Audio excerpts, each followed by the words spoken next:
तो दोस्तों आज तारीख हो गई है 23 नवंबर 2023 की, साथ ही में दिन है गुरुवार का। तो आइए बिना देर किए फटाफट से जानते हैं आज की ताज़ा खबरें और मुख्य समाचार। तो देखिए आज के मुख्य समाचार की पहली बड़ी खबर, उत्तरकाशी टनल से आज बाहर आ सकते हैं 41 मजदूर, बस कुछ ही घंटों में रेस्क्यू होने की है उम्मीद। इसी दौरान अस्पतालों में 41 बेड को तैयार रखा गया है, साथ ही में एयरलिफ्ट करने की भी है तैयारी। जी हाँ, उत्तराखंड के उत्तरकाशी की सिलक्यारा टनल में 12 दिन से फंसे 41 मजदूर आज बाहर आ सकते हैं। टनल के एंट्री पॉइंट से अमेरिकी ऑगर मशीन जल्द ही 60 मीटर तक ड्रिल कर देगी। वहीं बताया गया बीती रात जब 10 मीटर की ड्रिलिंग बची थी, इसी बीच ऑगर मशीन के सामने सरिया आ गया था। एनडीआरएफ की टीम ने रात में सरिया को काटकर अलग कर दिया। वहीं रेस्क्यू ऑपरेशन टीम के सदस्यों में से एक गिरीश सिंह रावत ने बताया है कि रेस्क्यू ऑपरेशन लगभग आखिरी स्टेप में है। उम्मीद है कि 1 से 2 घंटे में मजदूर बाहर आ जाएंगे। वहीं बताया गया है जल्द ही ड्रिलिंग कंप्लीट होने के बाद एनडीआरएफ की 15 लोगों की टीम हेलमेट, ऑक्सीजन, साथ ही में गैस कटर के साथ 800 mm की पाइपलाइन लेकर अंदर जाएगी और अंदर जो भी लोग फंसे हुए हैं उनको बाहर लाया जाएगा। फंसे हुए लोगों को बाहर के हालात और मौसम के बारे में बताया जाएगा। डॉक्टरों का कहना है चूंकि टनल के अंदर और बाहर के तापमान में काफी अंतर होगा, इसीलिए मजदूरों को तुरंत बाहर नहीं लाया जाएगा। वहीं आपको बता दें प्रशासन 41 मजदूरों के लिए काफी कुछ कर रहा है। बताया गया मजदूरों को कमजोरी महसूस होने पर एनडीआरएफ की टीम उनको एक ट्रॉली के जरिए बाहर ला सकती है ताकि उन्हें चलना ना पड़े। इसके बाद सभी 41 मजदूरों को एम्बुलेंस में स्वास्थ्य केंद्र यानी कि अस्पताल ले जाया जाएगा। अस्पताल में पहले से ही 41 बेड पूरी तरह से तैयार हैं। वहीं बताया गया है जिस स्वास्थ्य केंद्र में जाना है वहां पर जाने में 1 घंटे का समय लगेगा। ऐसे में इसके लिए ग्रीन कॉरिडोर बनाया गया है। वहीं बताया गया जरूरत पड़ी तो मजदूरों को एयरलिफ्ट किया जा सकता है, यानी कि विमान के जरिए अस्पताल तक ले जाया जाएगा। ज्यादा जरूरत पड़ी तो ऋषिकेश में जो एम्स अस्पताल है वहां पर ले जाया जाएगा। कुल मिलाकर आसान शब्दों में कहें तो जो भी 41 मजदूर अंदर फंसे हुए हैं उन सभी लोगों के लिए बेड पूरी तरह से तैयार है, हेलीकॉप्टर तैयार है। इसके अलावा उन लोगों को जो सहूलियत दी जा सकती है वो सभी चीजें तैयार है। हम उम्मीद करते हैं, दुआ करते हैं, कामना करते हैं कि सभी 41 मजदूर सही सलामत जल्द से जल्द बाहर आ जाएं। बाकी दोस्तों आप इन मजदूरों के लिए क्या कहना चाहते हैं, आप अपनी बात को इसी वीडियो के नीचे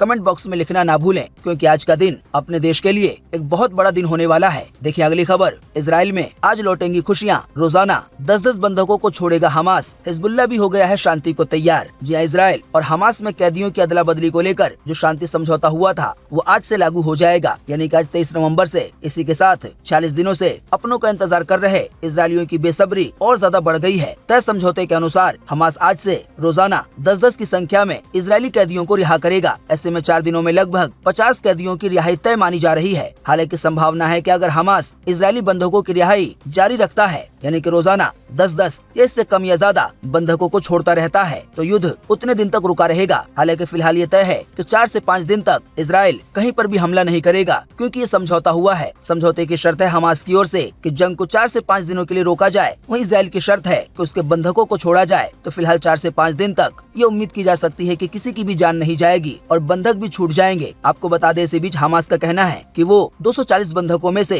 केवल महिलाओं और बच्चों को ही रिहा करेगा, खासकर जिन महिलाओं की उम्र 50 साल से ज्यादा है। हमास 50 साल से कम उम्र की महिलाओं को इजरायली सैनिक मान रहा है। हालांकि इस मुद्दे को लेकर अभी भी बातचीत जारी है। बातचीत में कतर, अमेरिका, इजराइल और हमास सभी शामिल है। तो इंसानियत को लेकर ये भी एक अच्छी खबर आई है कुछ दिनों के लिए कि जंग 4-5 दिन के लिए रुक जाएगी आज 23 नवंबर से। देखिए अगली खबर, आने वाले मार्च के महीने से लागू हो रही है ट्राई की नई डीएनडी ऐप सर्विस। इसकी वजह से मोबाइल फोन चलाने वालों को बड़ा फायदा मिलने वाला है। दोस्तों आपको बता दें डीएनडी ऐप सर्विस के लॉन्च होने के बाद गैर जरूरी मैसेज और कॉल से आपको छुटकारा मिल जाएगा। यानी कि आपके पास जो भी उल्टे सीधे कॉल आते रहते हैं, हम इस कंपनी से बोल रहे हैं, उस कंपनी से बोल रहे हैं, जो कोई फ्रॉडिया भी कॉल करता है, या इसके अलावा जो भी फ्रॉड वाले मैसेज आते हैं या वो मैसेज आते हैं जो आपके लिए जरूरी नहीं है, तो इनमें से बहुत सारे message DND app service launch होने के बाद मार्च के महीने में बंद हो जाएंगे और आपको अनचाहे मैसेज और अनचाहे कॉल से काफी हद तक छुटकारा मिल जाएगा। अब ये पूरी सर्विस कैसे काम करेगी जब ये मार्च के महीने में लागू होगा, तो इसके बारे में हमें और अधिक जानकारी प्राप्त होगी। देखिए अगली खबर, फोन पे के बाद अब गूगल पे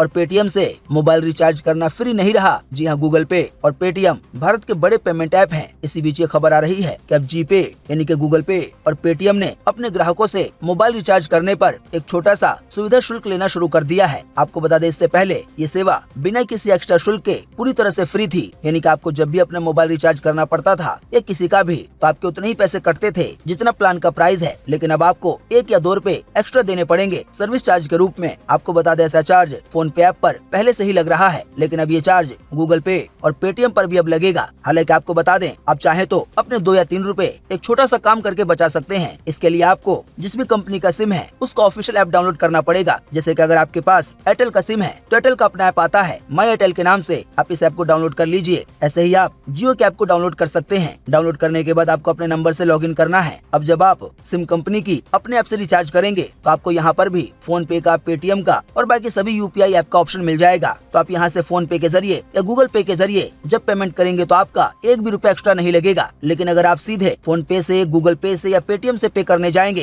यानी कि रिचार्ज करने जाएंगे तो आपको एक्स्ट्रा पैसे देना पड़ेगा। देखिए अगली खबर के दुनिया भर के मुसलमानों को चीन ने दिया बड़ा झटका। शिनजियांग से लेकर देश भर की मस्जिदों को करवा रहा है बंद, कई जगहों पर तोड़ा भी जा रहा है। जी हाँ, चीन ने दुनिया भर के मुसलमानों को अपने एक कदम से बड़े सदमे में डाल दिया है। दरअसल चीन ने शिनजियांग से लेकर अन्य शहरों में मस्जिदों को बंद करने की कार्रवाई शुरू कर दी है। चीन को इन मस्जिदों में संदिग्ध गतिविधियों का अंजाम दिए जाने का शक है, यानी कोई उल्टे सीधे काम करने का शक है। चीन के इस फैसले से दुनिया भर के इस्लामिक देशों में खलबली मच गई है। हालांकि कोई भी मुस्लिम या गैर मुस्लिम देश चीन के इस कदम के खिलाफ एक शब्द भी बोल पाने या विरोध करने की हिम्मत नहीं जुटा पा रहा है। वहाँ अंतर्राष्ट्रीय मानवाधिकार संगठनों ने चीन के इस कदम पर चिंता जाहिर जरूर की है, लेकिन कोई भी मुस्लिम देश या गैर मुस्लिम देश अभी तक कुछ भी नहीं बोल पाया है। देखिए अगली खबर के आने वाले 22 दिनों में होंगी 38 लाख शादियाँ। वहीं बताया गया है इस दौरान 4.47 लाख करोड़, ये एक बहुत बड़ी रकम है। इतने का कारोबार होगा। जो भी शादी में पैसे वगैरह खर्च होते हैं, बाकी चीजों में पैसे खर्च होते हैं, उन सभी में जो कारोबार होगा तो उसकी रकम इतनी ज्यादा है। देखिए अगली खबर के जम्मू कश्मीर के राजौरी में 2 अफसर समेत अपने देश के 4 फौजी हुए शहीद, फायरिंग कर रहे आतंकी भी हुए घायल। इस समय एनकाउंटर है जारी। जी हाँ, जम्मू कश्मीर के राजौरी में बीते बुधवार को आतंकियों के साथ मुठभेड़ में सेना के 2 अफसर और 2 जवान शहीद हो गए हैं। वहीं बताया गया अब आतंकियों को पकड़ने के लिए एनकाउंटर जारी है। देखिए अगली खबर, रूस के राष्ट्रपति व्लादिमीर पुतिन बोले रूस यूक्रेन जंग अब खत्म होनी चाहिए। G20 की वर्चुअल समिट में कहा हम बातचीत को हैं तैयार। जी हाँ, G20 की वर्चुअल समिट के दौरान रूसी राष्ट्रपति व्लादिमीर पुतिन ने लगभग 2 साल से जारी रूस यूक्रेन जंग खत्म किए जाने का जिक्र किया है। पुतिन ने कहा है कि अब यूक्रेन के साथ जंग खत्म करने का समय आ गया है। हम बातचीत के लिए तैयार हैं। हमने कभी भी शांति की बातचीत के लिए मना नहीं किया है। ये यूक्रेनी कानून के कारण रुकी हुई है। दोस्तों शायद आपको पता होगा कि जिस समय रूस यूक्रेन का जंग शुरू हुआ था उस समय इसका भी काफी हल्ला मचा, लेकिन जैसा कि आप जानते हैं इस दुनिया का दस्तूर है कि चाहे कोई भी काम कितना भी संगीन हो, कितना भी खतरनाक हो, लेकिन अगर वो लगातार होने लगता है तो पूरी दुनिया को इसकी आदत हो जाती है। यानी कि जंग इतनी लंबी चली है कि ये जंग खास से आम हो गई है। लेकिन अब पुतिन ने कहा है कि वो इस जंग को खत्म करना चाहते हैं और बातचीत के लिए तैयार हैं। तो ये भी एक अच्छी खबर आई है पूरी दुनिया के लिए। देखिए अगली खबर के चैट जीपीटी वॉइस फीचर सभी यूजर्स के लिए रोल आउट हुआ। अब फ्री में OpenAI के चैटबॉट से बात कर सकेंगे। पहले केवल सब्सक्राइबर्स के लिए ये अवेलेबल था। देखिए अगली खबर के बाबा रामदेव बोले हमारे पीछे पड़ा है मेडिकल माफिया। सुप्रीम कोर्ट के बयान पर बाबा रामदेव ने कहा कि फांसी चढ़ा दो। जी हाँ, योग गुरु स्वामी रामदेव ने कहा है कि हमारे और पतंजलि के पीछे कुछ मेडिकल माफिया पड़े हुए हैं, यानी कि अंग्रेजी दवा वाले पतंजलि के खिलाफ प्रोपेगेंडा के तहत झूठा प्रचार किया जा रहा है। बात यह है कि अभी हाल ही में देश के सबसे बड़े कोर्ट यानी कि सुप्रीम कोर्ट ने पतंजलि कंपनी के कई प्रचार यानी कि एडवर्टाइजमेंट को लेकर ये कहा कि आपके एडवर्टाइजमेंट, आपके प्रचार भ्रामक हैं और वो बाकी दवा के बारे में, खास करके जो अंग्रेजी दवा है यानी कि जो मेडिकल दवा है उसके खिलाफ हैं और आप अपने प्रचार में बातचीत को बढ़ा चढ़ाकर बताते हैं। तो ऐसा करना बंद करें वरना आप पर 1 करोड़ का जुर्माना लगेगा। अब इसी पर योग गुरु बाबा रामदेव ने कहा है कि हम सुप्रीम कोर्ट का सम्मान करते हैं। अगर पतंजलि झूठे विज्ञापन या प्रोपेगेंडा कर रही है तो कोर्ट पतंजलि पर 1000 करोड़ का जुर्माना लगाए या हमें फांसी की सजा दे, तब भी हमें कोई आपत्ति नहीं है। देखिए अगली खबर, अगले साल आटा हो सकता है महंगा। देश में गेहूं का रकबा 3% कम हुआ है। इसी की वजह से आने वाले दिनों में आटा महंगा हो सकता है। वैसे आपको बता दें अभी भी कोई सस्ता नहीं है, दिन पर दिन इसके दाम बढ़ते ही रहते हैं। देखिए अगली खबर, ठंड में मोटी जैकेट पहनने की जरूरत नहीं है। कई लोग इस्तेमाल कर रहे हैं हीटर वाली टी-शर्ट, इसे बनियान भी कहते हैं। जी हाँ, ठंड का मौसम आने के साथ ही लोग जैकेट पहनना शुरू कर देते हैं। लेकिन आपको बता दें अब कई लोग इलेक्ट्रिक थर्मल वेस्ट का इस्तेमाल कर रहे हैं। असल में ये एक हाफ कोट या टी-शर्ट एक बनियान की तरह होता है और इसी के अंदर हीटर का सिस्टम होता है। आप एक बटन दबाकर अपने इस टी-शर्ट को गर्म कर सकते हैं। जाहिर बात है टी-शर्ट गर्म होगा तो आपको भी गर्मी मिलेगी और ठंड लगना बंद हो जाएगी। वहीं बताया गया इस तरह की जैकेट में, इस तरह के टी-शर्ट में टेम्परेचर को कंट्रोल करने के लिए बटन भी दिया होता है। इसकी कीमत 4000 रूपए से लेकर 10,000 रूपए के बीच हो सकती है। आप इसको लेने के लिए इलेक्ट्रिक जैकेट करके अमेजन पर या फ्लिपकार्ट पे सर्च कर सकते हैं। देखिए अगली खबर के मारुति की सबसे फेमस कार ओमनी अब इलेक्ट्रिक अवतार में लॉन्च होने के लिए है तैयार। जी मारुति ओमनी इलेक्ट्रिक जल्द ही एक नए कार के रूप में पेश पेश की जा सकती है, जिसे मारुति सुजुकी द्वारा बनाया जा रहा है। ये कार भारत में सबसे लोकप्रिय कारों में से एक है। भारतीय ओमनी का इलेक्ट्रिक एडिशन कई जगहों पे देखने को मिला है, हालांकि अभी फिलहाल इस पर काम चल रहा है। देखिए अगली खबर, पराली जला रहे किसान ने पुलिस के रेड करने पर दे दी खुद की जान। भटिंडा में FIR के डर से दे दी अपनी जान। परिवार में माँ, पत्नी और एक 6 साल की बेटी है। जी हाँ, पंजाब में पराली जलाने वाले किसानों पर की जा रही पुलिस कार्रवाई से डरकर भटिंडा में एक किसान ने बीते मंगलवार को अपनी जान दे दी। जान देने वाले किसान का नाम गुरदीप सिंह है। उनकी उम्र केवल 35 साल है, यानी कि 35 साल थी। पराली को लेकर देखें एक और खबर कि दिल्ली का प्रदूषण, 3 सरकारों को सुप्रीम कोर्ट ने लगाई फटकार। कहा समस्या दूर करना आपका काम है, किसानों को विलेन मत बनाइए। जी हाँ, सुप्रीम कोर्ट ने बीते मंगलवार को दिल्ली प्रदूषण मामले में एक सुनवाई की। सुप्रीम कोर्ट ने दिल्ली, पंजाब, इसी दौरान सुप्रीम कोर्ट ने दिल्ली और पंजाब की सरकार से पूछा कि प्रदूषण की समस्या को रोकने के लिए वो क्या कदम उठा रहे हैं। इसके साथ ही सुप्रीम कोर्ट ने पंजाब के किसानों के साथ हमदर्दी दिखाई। कोर्ट ने कहा पराली जलाने वाले किसानों को विलन बना दिया जाता है, कोई उनका पक्ष नहीं सुनता। कोर्ट ने आगे कहा किसानों के पास पराली जलाने के लिए कारण होंगे, इसी वजह से किसानों को विलन मत बनाइए। वहीं कोर्ट ने दिल्ली, पंजाब और उत्तर प्रदेश की सरकार को फटकार लगाते हुए कहा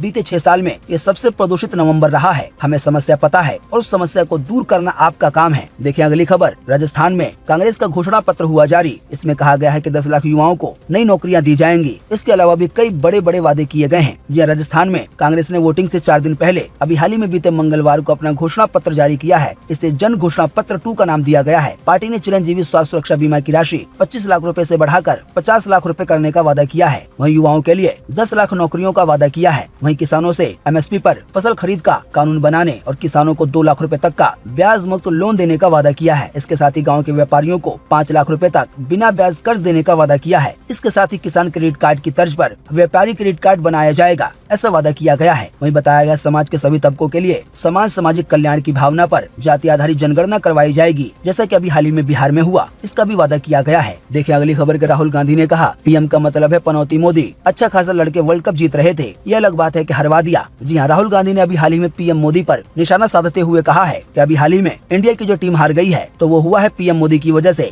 PM का मतलब है पनौती मोदी। अच्छे खासे लड़के खेल रहे थे, टीम जीत रही थी, लेकिन उसे हरवा दिया। देखिए अगली खबर के, रिलायंस ने पश्चिम बंगाल में 45,000 करोड़ का निवेश किया। सौरव गांगुली बने बंगाल के ब्रांड एम्बेसडर। वहीं बताया गया कंपनी अगले 3 साल में 20,000 करोड़ और निवेश करेगी। मुकेश अंबानी ने कहा कि हमारी कंपनी मुख्य रूप से 3 क्षेत्रों में टेलीकॉम, रिटेल और बायो एनर्जी में निवेश करेगी। हम जियो फाइबर और एयर फाइबर को तेजी से रोल आउट करने के साथ बंगाल में हर घर को बहुत जल्द स्मार्ट घरों में बदल देंगे। हमने 5G नेटवर्क को भी अधिकतर हिस्से में पहुंचा दिया है। देखिए अगली खबर के, टेस्ला की कार अगले साल भारत में आ सकती है। जनवरी में वाइब्रेंट गुजरात ग्लोबल समिट में हो सकती है इसकी घोषणा। एलन मस्क जल्दी भारत आने वाले हैं। देखिए अगली खबर की, केजरीवाल बोले मैं इंजीनियर हूँ, काम करना आता है, राजनीति नहीं। बात यह है कि अभी हाल ही में राजस्थान में केजरीवाल ने कहा कि अगर आपका कोई रिलेटिव दिल्ली या पंजाब में रहता है तो उसको फोन करके पूछ लो कि वहाँ पे हालात कैसे हैं, हमारी सरकार लोगों को फायदा दे रही है या नहीं। अगर वो कह दें कि वो खुश नहीं है तो हमें वोट मत देना। देखिए अगली खबर के, शाहरुख खान के साथ फिल्म किंग में नजर आएंगी सुहाना, यानी कि उनकी बेटी। जनवरी 2024 से शुरू होगी एक्शन थ्रिलर फिल्म की शूटिंग। सुजय घोष करेंगे इसको डायरेक्ट। देखिए अगली खबर के, समुद्र में गिर गया अमेरिकी विमान। प्लेन में सवार थे कई यात्री। बताया गया विमान को रनवे पे लैंड करना था, लेकिन वो रनवे से आगे निकल गया और समुद्र में जा गिरा। बताया गया अमेरिका का एक सैन्य खुफिया विमान था। देखिए अगली खबर के, सोनिया गांधी और राहुल गांधी को बड़ा झटका। ईडी ने जब्त की यंग इंडिया और AJL की 752 करोड़ की संपत्ति। देखिए अगली खबर के, इजराइल ने लश्कर तैयबा को बैन किया। मुंबई हमलों की 15वीं बरसी पे ये फैसला लिया। इजराइल ने कहा लश्कर तैयबा ने सैकड़ों भारतीयों की जान ली है। देखिए अगली खबर के, सैम ऑल्टमैन का